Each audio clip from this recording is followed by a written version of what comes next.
여학생들이 평소 좋아하는 남자친구에게 쑥스럽게 다가가 빼빼로 과자를 선물합니다. 저희야 뭐 이런 날에 기회가 막 생기잖아요. 좋아하는 사람한테 말할 수도 있고. 애들끼리 주고받으면요 더 친해지잖아요. 한국 사람들이 챙기는 다양한 기념일이 있는데요. 이 빼빼로데이만큼 성대한 기념일이 또 없을 겁니다. 과거에 비해서 많이 수그러들었지만 지금도 소소하게 챙기는 분들 많죠. 가격도 저렴해서 부담스럽지도 않고요. 이런 이야기가 있습니다. 빼빼로데이는 롯데에서 만든 상술이다. 이건 사실일까요? 오늘은 다가오는 빼빼로데이를 기념해서 이 초콜릿 맛배 과자와 빼빼로데이에 얽힌 다양한 이야기를 한번 해볼까 합니다. 저는 김밥이고요. 제가 오늘 떠먹여드릴 이야기 빼빼로데이의 진실입니다.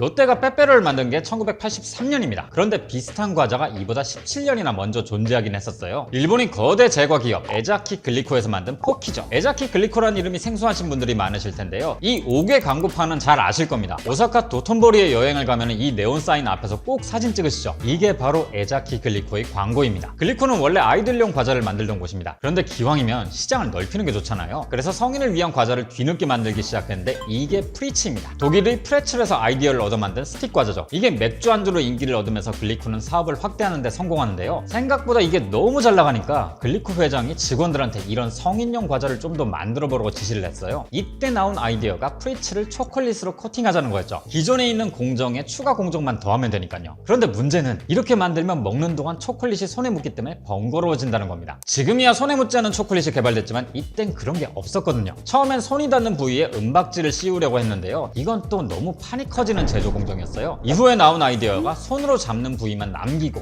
초콜릿으로 코팅하자는 거였죠. 글리코에 따르면 이건 쿠시카츠라는 오사카 요리에서 가져온 아이디어라고 합니다. 쿠시카츠는 꼬치에 재료를 꽂아서 튀겨 먹는 요리인데요. 꼬치를 잡고 튀김을 먹는 것처럼 프리츠도 끝부분만 손으로 잡을 수 있게 남겨둔 거죠. 이것도 사실 쉬운 공정은 아니었습니다. 초콜릿을 적당한 두께로 일정하게 바르는 것도 어려운데다가 손잡이를 같은 길이로 남기는 게 당시로서는 까다로운 기술이었거든요. 아무튼 우여곡절 끝에 1966년 포키가 등장합니다. 먹을 때 포키하고 소리 난다는 것에서 착안한 이름인데요. 대체 어떻게 먹어야 포키라는 소리가 나나 했었는데 일본의 의성어 낱말인 포킨에서 따왔다고 합니다. 글리코가 염두에 둔 포키 판매 타겟층은 성인들이었어요. 맥주 안주로 팔린 프리츠의 후속작이었으니까요. 그런데 생각과는 다르게 아이들이 너무 좋아하는 겁니다. 글리코의 예측이 실패한 거죠. 이걸 어떻게 하면 성인들도 먹게 할 수 있을까 하다가 한 바에서 힌트를 얻게 됩니다. 담당자가 어떤 바에 갔는데 술을 저을 때 쓰는 머들러 있죠? 이 머들러 대신 포키로 술을 젓는 걸 보게 된 거예요. 근데 이게 바뿐만 아니라 몇몇 카페에서도 포키를 이런 식으로 쓰고 있었던 거죠. 회사로 들어간 담당자가 바로 광고 하나를 만듭니다. 포키 온더라.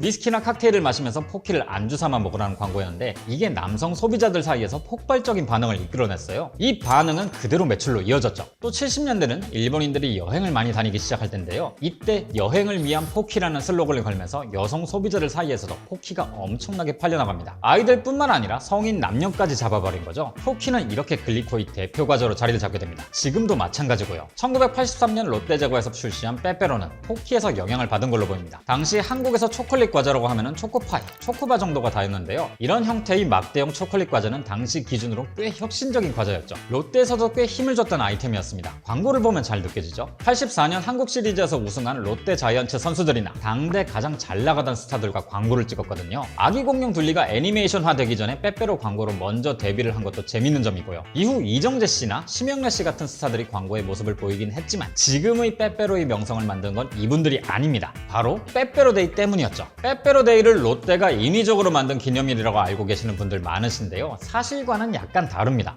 때는 1990년대 초반 롯데제과는 이상한 수치를 하나 발견합니다. 11월만 되면 유독 부산 지역의 빼빼로 판매량이 치솟는 거죠. 본사로 소비자 문의 전화도 쏟아졌고요. 알고 보니까 당시 부산의 여중 여고생들이 11월 11일만 되면 빼빼로를 서로 주고받고 있었던 거예요. 지금처럼 연인에게 선물한 느낌은 아니었고 빼빼로처럼 빼빼 마르자는 의미였죠. 이게 처음엔 몇몇 학생들 사이에서 놀이처럼 주고받게 된 건데 점점 영남 지역 전체로 번진 겁니다. 우리가 아는 거랑 다르게 생각보다 유래가 귀엽죠. 롯데는 이걸 보고 얼마나 쾌재를 불렀겠어요. 이런 건 사실 회사에서 일부러 만들려고 돈을 쏟아부어도 제대로 자리를 잡기가 힘들거든요. 그런데 학생들이 알아서 빼빼로데이를 만들어서 주고받고 있으니 이건 뭐 손 안 대고 쿠폰격이죠. 롯데는 이때부터 빼빼로데이를 적극적으로 홍보하고 알리기 시작합니다. 이것도 참 생각해보면 다양한 우연이 겹친 결과입니다. 당시까지만 해도 기념일이라고 해봤자 밸런타인데이나 크리스마스 정도뿐이었는데요. 밸런타인데이는 2월이라서 봄방학 시즌이고 크리스마스는 연인끼리 챙기는 기념일이지 친구끼리는 잘 챙기지 생기지 않죠. 하지만 11월 11일은 이미 반 친구들끼리 친해질 만큼 친해진 데다 가격도 저렴했기 때문에 학생들도 부담 없이 주고받을 수 있었어요. 이게 얼마나 대단했냐면요, 각종 언론에서 빼빼로데이를 문화현상으로 언급할 정도였어요. 빼빼로 게임 아시죠? 이건 전국의 레클레이션 단골 게임으로 자리 잡았고 당시 예능에서도 빠질 수 없는 국룰 게임이었습니다. 이게 매출을 보면 확 와닿습니다. 90년대 후반부터 빼빼로 판매량이 폭발적으로 증가했거든요.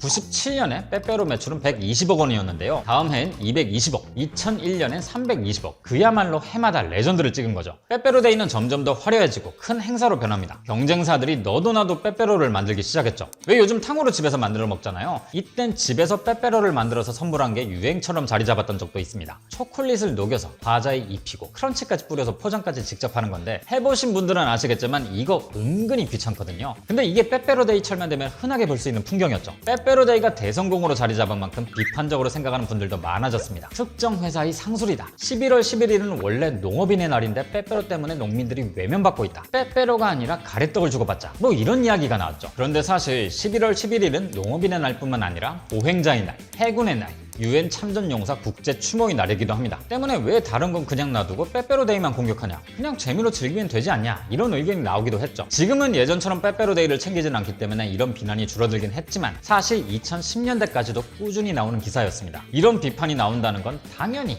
우리나라에서 빼빼로데이의 영향력이 엄청났다는 증거입니다. 물론 지금도 별반 다르지 않고요.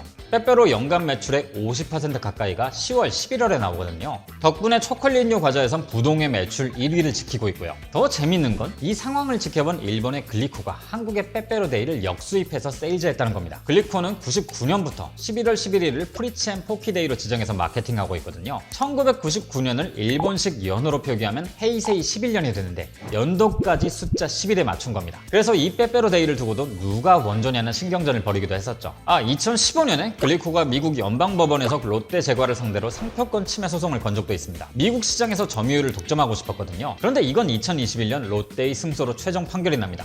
이 분쟁의 핵심은 막대형 초콜릿에 있었는데요. 당시 법원은 유용한 디자인은 상표권의 보호를 받을 수 없다. 이건 단지 소비자들을 편리하게 할 만한 유용한 디자인이다. 이렇게 판단했거든요. 사람들이 예전처럼 빼빼로데이를 챙기는 것 같지는 않습니다. 불과 몇 년 전까지만 해도 11월만 되면 편의점 앞에 빼빼로가 가득 쌓여 있었고 이게 없어서 못 팔 정도였는데요. 이젠 사실 그 정도까지는 아니거든요. 너무 평범한 상품이 된 탓도 있는 것 같고요. 요즘엔 서브웨이 샌드위치나 스틱형 홍삼을 주고받으시는 분들도 계시더라고요. 빼빼로데이를 상술이라고 이야기할 수도 있겠지만요. 개인적으로는 강제적인 분위기만 아니라면 누군가에게 이런 빼빼로 하나쯤 주는 날이 있는 것도 나쁘지는 않은 것 같습니다. 얼마 안 되는 돈으로 괜히 기분 좋은 에피소드 하나 만들 수 있으니까요. 그런 의미에서 이번 11월 11일에는 빼빼로든 서브웨이든 또 뭐 젓가락이든 작은 선물 하나 주고받으시면서 올해 수고했다는 이야기 한마디 툭 던지셔도 좋을 것 같습니다. 그럼 저는 다음에 다시 뵙겠습니다.